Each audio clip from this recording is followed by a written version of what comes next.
বিসমিল্লাহির রহমানির রহিম। সুপ্রিয় দর্শক, অনেক অনেক শুভেচ্ছা জানাচ্ছি রেনেস কিচেন থেকে। আসসালামু আলাইকুম। আমার আজকের রেসিপি গরুর মাংসের ভর্তা।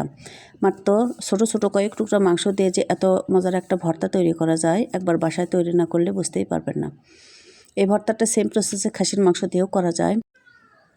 ছোটো 2-3 টুকরা মাংস দিয়ে তৈরি করলেও পরিমাণটা কিন্তু অনেকটাই হয়, যা দিয়ে পরিবারের সবাই তৃপ্তি করে পেট ভরে ভাতটা খেয়ে নিতে পারবেন। আমি এখানে ভর্তার জন্য 6 থেকে 7 পিস সলিড মাংস নিয়েছি, চর্বি এবং হাড় ছাড়া। মাংসগুলো আমি ব্লেন্ড করে নিলাম। আর এর সাথে আমার লাগছে পেঁয়াজ, শুকনা মরিচ, আদা কুচি, রসুন কুচি আর কাঁচামরিচ। পেঁয়াজ আমি বড় সাইজের 6-7টা কেটে নিয়েছি মোটা মোটা করে। রসুন নিয়েছি 3টা দেশি রসুন কোয়া করে। পরিমাণ মতো কাঁচামরিচ নিয়েছি আর আদা নিয়েছি 1.5 ইঞ্চি পরিমাণ কেটে। ঝালটা আমি একটু বেশি নিয়েছি, আপনারা পছন্দ মতো নিয়ে নিতে পারবেন। সব উপকরণ আমার রেডি, আমি চলে যাচ্ছি ভর্তা তৈরিতে। চুলা অন করে প্যানে আমি পরিমাণ মতো সরিষার তেল দিয়ে নিলাম। আর প্রথমে শুকনা মরিচ 3টা আমি একটু লালচে করে ভেজে নেব। মরিচের কালারটা একটু চেঞ্জ হয়ে আসলেই আমি বাকি উপকরণগুলো অ্যাড করে দেব। মরিচ, পেঁয়াজ, রসুন এবং মাংসের কিমা। মাংসের কিমাটা আমি পেঁয়াজ রসুনের সাথে এভাবে খুন্তি দিয়ে একটু ছেড়ে ছেড়ে মিক্স করে নেব। আর কিছুটা সময় ধরে আমি একটু ভেজে নেব। আর স্বাদ মতো লবণ দিচ্ছি আর হলুদের গুঁড়া দিচ্ছি।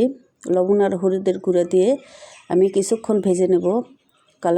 মাংসের কালারটা একটু চেঞ্জ হয়ে আসা পর্যন্ত একটু ভেজে নেব লালচে করে।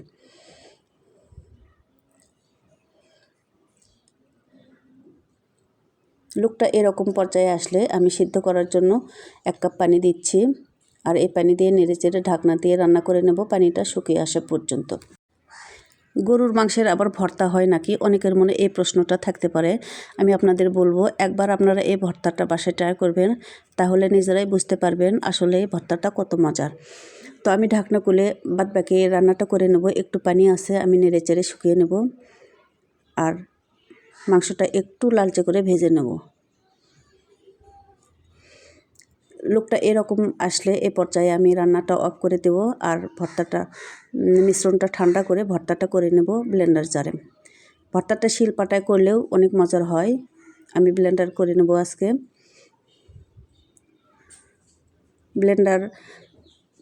আমার ভর্তাটা রেডি।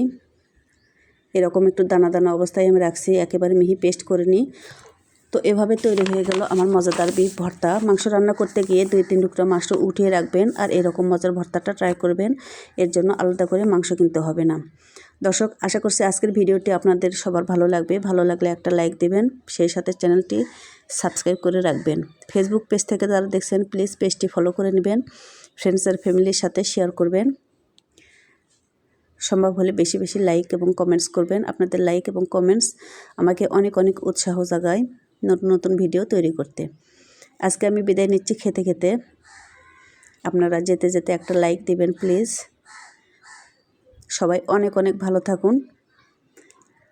আল্লাহ হাফেজ।